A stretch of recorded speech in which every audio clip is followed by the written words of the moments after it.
Yo, what's up everybody? Honey Nice 50 here, bringing you Is It Wrong to Try to Pick Up Girls in a Dungeon? Episode 5 anime review, or Danmachi for short. It was titled Home, the Heartfire Mansion. This was a very, very exciting episode. It was more on the chillback funny side, which Danmachi series does those type of episodes the best. And basically, in the beginning, everybody was happy about the word game, and they all drinking and toasting to it. And they made Bell the commander of the house for two good reasons. One, he was the first child of Hestia, the first family member she brought in. And second, which we just learned, he finally reached level 3. Earlier when I said in episode, I think it was like episode 1 or 2, when they was mentioning level 3, I kind of said he was level 3 in that review, and I was actually mistaken. He was actually very close to level 3.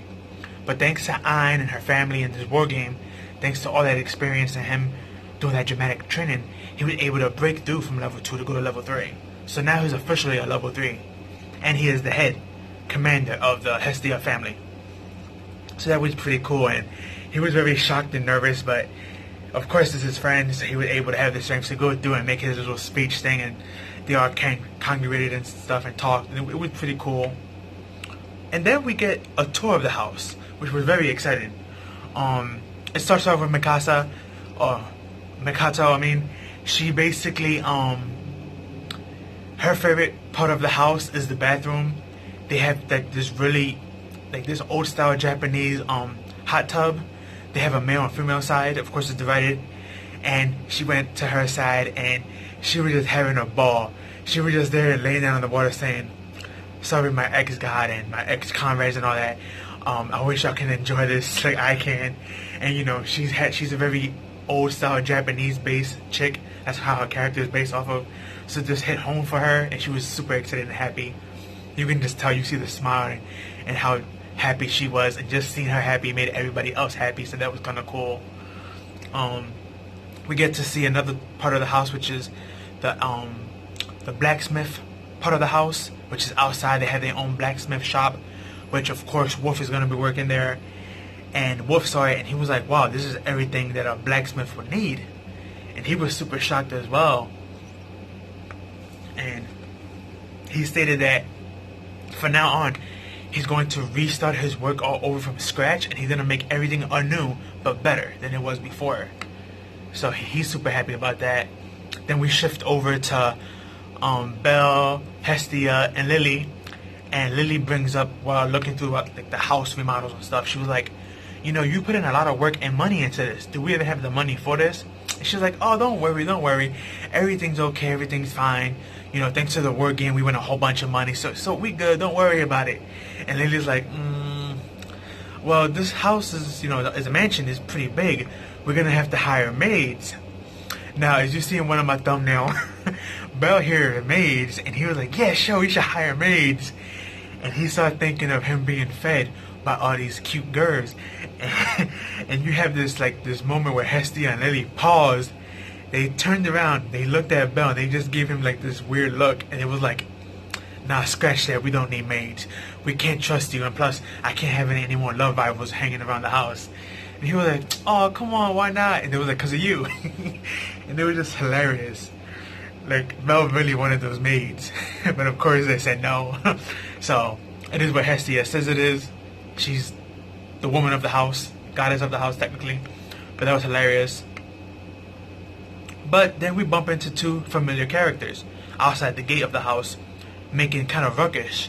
And it's Cassandra and Dauphine. If you remember, those are the two chicks that always been showed from the Apollo family. The one with the long black hair who has visions, and the one with the short red hair who's her friend. Well, they're outside, and Cassandra saw in a vision that her favorite pillow, she left it behind, and she left it behind here in this house. So as they're making the commotions because she wants to enter, but they don't have the permission to enter, Belle hears this and he's like, what's up? And they explain the situation to him. Now, if you don't know about Cassandra, I heard this from one of my viewers, I'm not sure how true it is, but basically in Greek mythology, Cassandra was supposed to have a deal with Apollo. She was supposed to lay with them, and he was going to give her the powers of visions. so she can make it big. But in the end, she ended up cocking out and not doing nothing. So Apollo did bless her with the visions, but he also blessed her with a curse. That even though she's able to see visions and she's able to clearly tell the future, nobody will believe her. That's why in last episode, when she was saying things in the other episodes before, nobody was believing her. Because that's her curse and her power. It's a bad thing, good thing type of situation. But Belle actually managed to believe her, and he actually went to go search for the pillow. He found it and he gave it to her, and she was happy.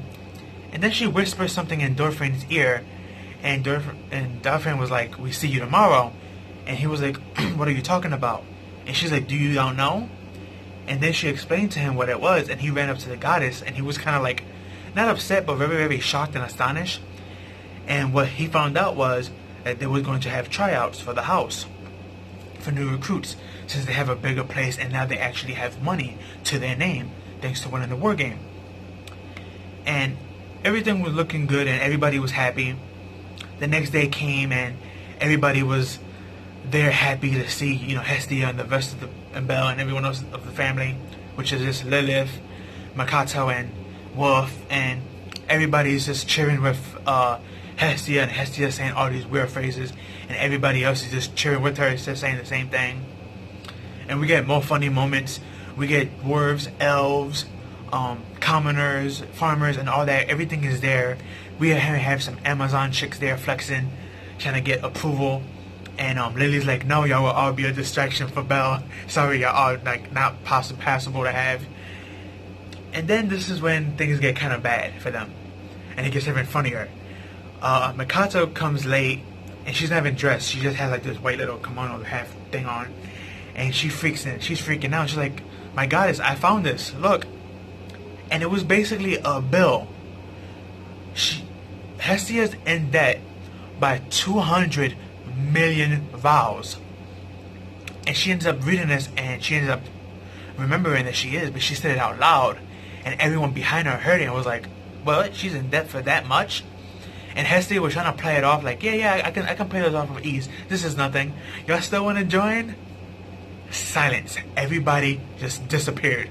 It was like Thanos came in and snapped. Everybody was gone. And since everyone found out that she was in that debt, then they started talking about the debt, and we found out that this debt actually comes for one thing, which made the episode even funnier. And mind you, Belle is unconscious for like mostly the other half of the episode because of this information.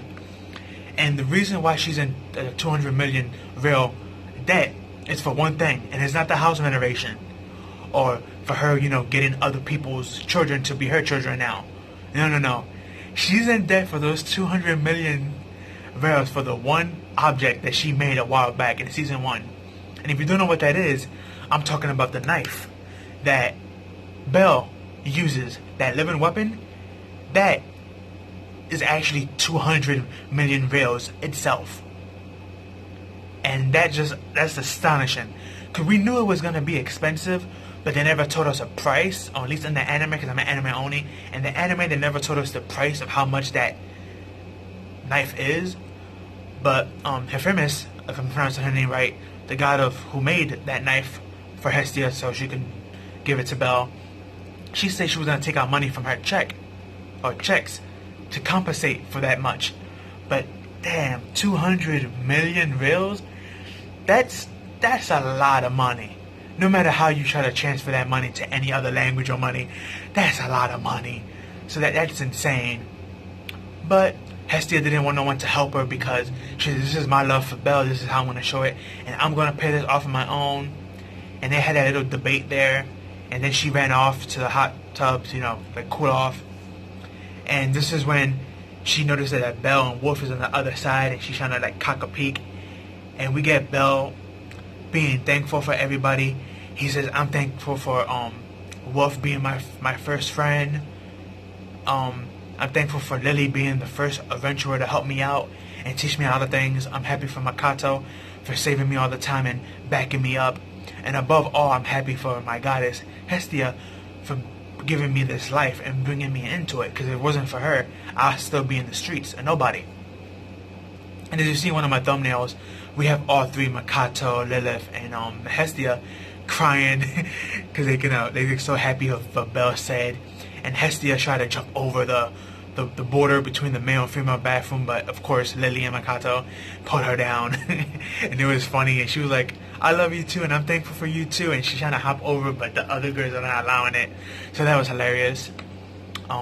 We also get dialogue from Wolf saying that Belle's a lot more bulkier and stronger now, and he looks more of an adventurer now, like body tone wise. So that shows you how he's developed really good so far. He's still not top, quality adventure, but I guess by now, since he's level 3, I guess you can say he's like halfway there, or maybe 45% there. But yeah, Belle's on his way to being that top adventure that he wants to be. And then everyone eats dinner and all, and they're having a good time. And the whole episode was a really funny, good episode until the end. The cliffhanger we get. The doorbell rings, and it's Makato's ex-teammate, the other ninja chick. I forgot her name. I think her name is Dan or Don. But she knocks on the door, and she looks kind of like, you see a bandage in her throat, her leg, and her arm, and she looks really, really depressed, and her head is down. You can't really see her face more than you usually do. And she whispers something in Makato's ear, and Makato she looks like she just died. Like her facial expression, it was like somebody just ripped her soul out of her. And then we get to see this blonde hair long chick that has a foxtail in the ears, and she's basically half naked. All she has on is like a white kimono, and she's laying on bed, and the kimono just it's covering her her stuff. But other than that, she's basically half naked, and that's when the episode ends. Now, we do get the title for next week's episode, which they always give us in the end. Next week's episode is supposed to be Ishgard, the House of Lust, if I'm not mistaken. So I'm guessing whoever this chick is probably a close friend to Makato, and she got taken for slavery. Because if you notice in the opening and some of the previews trailers before Danmachi Season 2 started, we were seeing like something that looked like a brothel house, and Belle was passing by, and there was that same chick that we see with the long blonde hair and the fox ears and tail looking out the window seeing Belle for the first time. So I guess this is going to lead up into the next arc, per se. So that's going to be very interesting to see who this character is. And it's also very interesting that my prediction from that episode was true, that Makato and Lilith and Wolf did leave their homes to join Belle. So now they're part of the Hestia family. So that's pretty cool. So Belle's no longer by himself. He has other members now. Sadly, things didn't get to work out with the recruitment. It was still very funny though seeing that. But I can't wait for next week's episode and see what's gonna go down with that chick with the blonde hair. Again, I'm an anime only, so please no spoilers. And if I say any of the name wrong, pronunciation wise, please let me know down below. But that's all I have for you. Let me know what you like and didn't like about the episode, and how you felt about it so far, and how you liking the Danmachi Season 2 anime. But that's all I have for you. Peace out and have a good one.